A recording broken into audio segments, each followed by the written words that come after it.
وہ ایک فقیر بادشاہ کے دربار میں جا نکلا نا، تو کہا کہ بادشاہ یہ تخت و تاج کیا ہوتے ہیں، اس کی کوئی قیمت نہیں ہے۔ تو بادشاہ ہنس کے کہنے لگا اس فقیر کو باہر نکالو، اسے کیا پتا ہے کہ تخت و تاج کیا ہوتے ہیں، اس کی لذت کیا ہوتی ہے۔ جب خدام کھڑے ہوتے ہیں، استقبال کر رہے ہوتے ہیں، جب تخت پہ بیٹھے اور ساری رعایا نیچے بیٹھی ہوتی ہے، اس نے کہا نکالو فقیر کو، اس کو کیا پتا۔ بادشاہ ایک دن شکار کرنے گیا تو وہاں اس کا گھوڑا جو ہے وہ سرکش ہو گیا اور ایسی جگہ پہ لے گیا کہ جہاں نہ پانی تھا اور نہ کوئی اور چیز۔ بادشاہ وہاں ہانپ رہا ہے کہ وہی فقیر مشکیزہ ڈالے ہوئے گزرا اور آواز دے رہا ہے پانی لے لو، پانی لے لو۔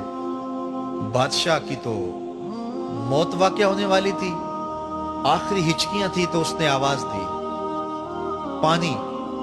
تو اس فقیر نے کہا کہ ہاں تمہارے پاس ہے کوئی قیمت پانی دینے کی؟ اس نے کہا میں بادشاہ ہوں اس ملک کا۔ اس نے کہا ہوتے ہوگے، مجھے غرض نہیں ہے، میں تو بیچتا ہوں پانی۔ اس نے کہا بابا میں بادشاہ ہوں، جو مانگو گے میں دوں گا، مجھے پانی دو، میں مر رہا ہوں۔ اس فقیر نے کہا آدھی حکومت لگے گی۔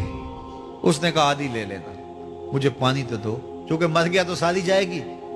اس نے پانی کا گھونٹ دیا، پیاس کی شدت تھی، جب پانی کا کٹورا اس نے منہ سے لگایا تو پانی حلق میں اٹک گیا۔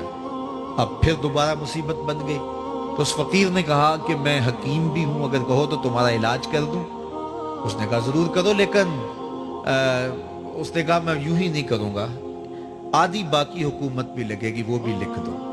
اس نے چمڑے کے اوپر لکھوا لیا، ساری حکومت لکھوا لی، اور اس نے اس کا علاج کیا فوری۔ جو اس کے پاس ٹوٹکا ٹونا تھا تو اس کا پانی حلق سے نیچے اتر گیا۔ بادشاہ گھوڑے پہ بیٹھا واپس آیا، وقت گزر گیا، عرصہ بیت گیا۔ بادشاہ پھر تخت پہ بیٹھا تھا، وہی فقیر بھیس بدل کے دوبارہ آ گیا۔ پھر اس نے نصیحت کی کہ آخرت کو یاد کرو، یہ دنیا کچھ نہیں ہے، 4 دن کی کہانی ہے۔ بادشاہ نے کہا تو میرا خیال ہے پہلے بھی کبھی آیا تھا، تو نہیں سمجھتا تخت و تاج کی لذت کیا ہے۔ اس نے کہا اس کی کوئی قدر و قیمت نہیں ہے، چھوڑ اسے، آخرت سب کچھ ہے۔ تو اس نے کہا نکالو اس فقیر بابے کو، یہ اس دن بھی آیا تھا تو آج پھر آ گیا ہے، اپنی راہ لے بابا۔ اس فقیر نے اپنے تھیلے سے وہ چمڑے کی دستاویز نکالی جس کے اوپر اس نے ساری حکومت لکھ کے دی تھی۔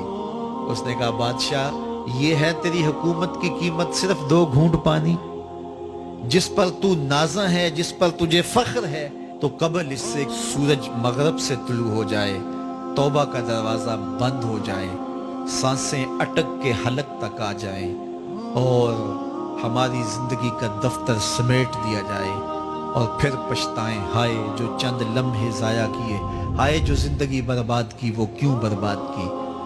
کل کے پچھتاوے سے بہتر آج کا پچھتاوا، زندگی پلٹ ہوگا، وقت پر کافی ہے ایک قطرہ بھی آب خوش ہنگام کا، جل گیا جب کھیت برسا بھی تو پھر کس کام کا۔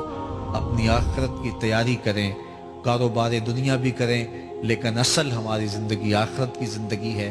صحابہ کو خندق کھودتے دیکھا تو پیار آیا تو یہی کہا اللہم ان العیشہ عیش الاخرہ، اے اللہ زندگی تو آخرت کی زندگی ہے، فاغفر للانصار والمہاجرہ، میرے انصار کو بھی بخش دے، میرے مہاجروں کو بھی بخش دے۔ تو اللہ تعالی ہم سب کی مغفرت فرمائے۔